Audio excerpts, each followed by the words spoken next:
Welcome to the last breakfast. Please enjoy the video. In this video, I will show you how to make pasta using mayonnaise. This method offers a surprisingly creamy and flavorful alternative to traditional sauces, perfect for a quick meal. We will cover everything from selecting your pasta to mixing in the mayonnaise for a rich texture.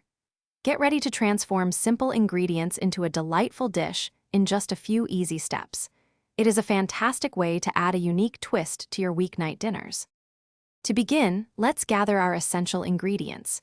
You will need about 250 grams of your preferred pasta, such as spaghetti or penne. For the creamy base, have 100 grams of your favorite mayonnaise on hand. A single clove of minced garlic will add a lovely aromatic touch. Don't forget a pinch of salt, a dash of black pepper, and 1 tablespoon of olive oil to enhance the flavors. Now let's get cooking.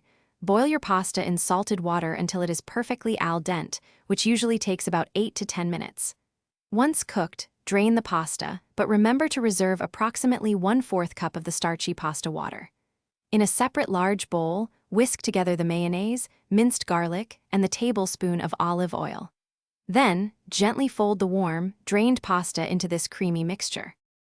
For the perfect consistency, gradually add the reserved pasta water, 1 tablespoon at a time, until your pasta reaches your desired level of creaminess.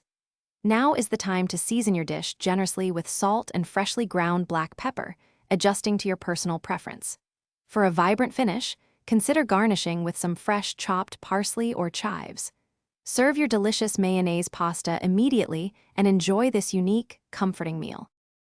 Thanks for watching. If this was helpful, leave a like and consider subscribing. See you next time.